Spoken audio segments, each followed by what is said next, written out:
Bismillahirrahmanirrahim. Assalamualaikum warahmatullahi wabarakatuh. Alhamdulillahi rabbil alamin. Wassalatu wassalamu ala ashrafil anbiya'i wal mursalin, Sayyidina wa maulana Muhammadin wa ala alihi wa sahbihi wa man tabi'ahum bi ihsanin ila yaumiddin. Amma ba'du. Subhanaka la ilma lana illa ma'allamtana innaka antal alimul hakim. Allahumma 'allimna ma yanfa'una wanfa'na bima 'allamtana wa zidna hudan wa tuqan wa salahan ya rabbal alamin. Sahabat BKTV yang dirahmati Allah Subhanahu wa taala, alhamdulillah kita masih diberikan nikmat oleh Allah Subhanahu wa taala berupa kesehatan yang dengannya alhamdulillah dapat menjalankan seluruh rangkaian aktivitas ibadah di bulan Ramadan yang mulia ini dengan baik dan lancar. Mudah-mudahan Allah Subhanahu wa taala menerima seluruh amal ibadah kita di bulan Ramadan ini dan mudah-mudahan kita nanti dipertemukan dengan bulan Ramadan yang akan datang.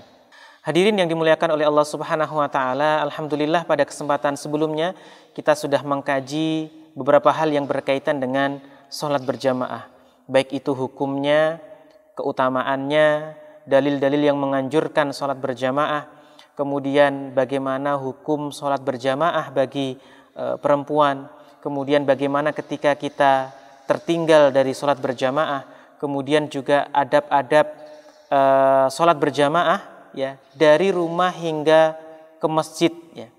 Nah, pada kesempatan kali ini kita akan mengkaji satu hal yang masih berkaitan dengan sholat berjamaah, yaitu apakah boleh ya kaum lelaki ini meninggalkan sholat berjamaah atau sholat di rumah ya. Sebagaimana kita tahu di dalam Islam sholat berjamaah ini sangat dianjurkan ya. Hadisnya cukup banyak dan para ulama ya menghukumi sholat berjamaah ini, ada yang mengatakan sunnah muakkadah dan ada yang mengatakan fardhu ain. Maka kita perlu tahu ya, udzur apa sajakah yang membolehkan seseorang itu tidak berangkat ke masjid dan sholat di rumah. Tentunya harapannya mudah-mudahan tidak ada udzur bagi kita atau tidak ada halangan-halangan sehingga kita diberikan kemudahan untuk bisa sholat 5 waktu berjamaah di masjid.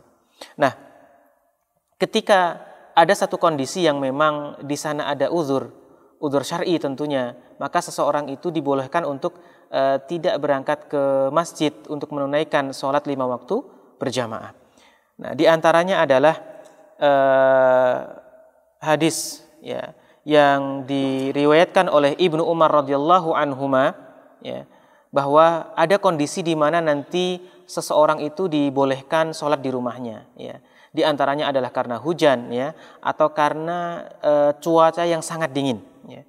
Ada riwayat dari Ibnu Umar radhiyallahu anhuma bahwa Rasulullah shallallahu alaihi wasallam ya memberikan izin, kana ya'muru muadzinan yu'adzin ya. Rasulullah shallallahu alaihi wasallam memerintahkan seseorang untuk mengumandangkan adzan. Tsumma yaqulu ala isrihi, kemudian seorang muadzin itu ya pada akhir adzannya menyampaikan ala sallu fir rihali ya fil lailatil baridah awil matira fis safari. Nah, ini adalah disampaikan keringanan ya untuk sholat di rumah bagi orang yang saat itu cuacanya sangat dingin ya, atau dalam kondisi hujan di perjalanan.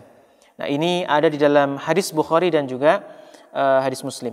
Nah, kemudian berikutnya ada riwayat dari Jabir bin Abdullah radhiyallahu anhu, ia berkata ya, kharajna ma'a Rasulillah sallallahu alaihi wasallam fi safarin famutirna. Jadi sahabat sedang keluar bersama Rasulullah sallallahu alaihi wasallam, kemudian tertimpa hujan gitu ya.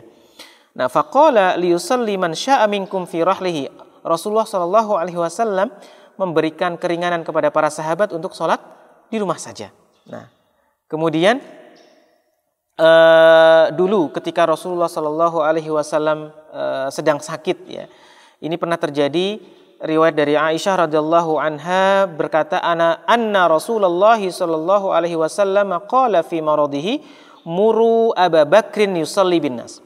Ketika Rasulullah sallallahu alaihi wasallam sakit dan tidak bisa berangkat ke masjid untuk menjadi imam ya di dalam sholat berjamaah, maka beliau memerintahkan orang-orang untuk menunjuk Abu Bakar sebagai imamnya. Nah, ini adalah kondisi-kondisi di mana seseorang dibolehkan untuk tidak berangkat ke masjid, tentunya karena uzur yang syar'i.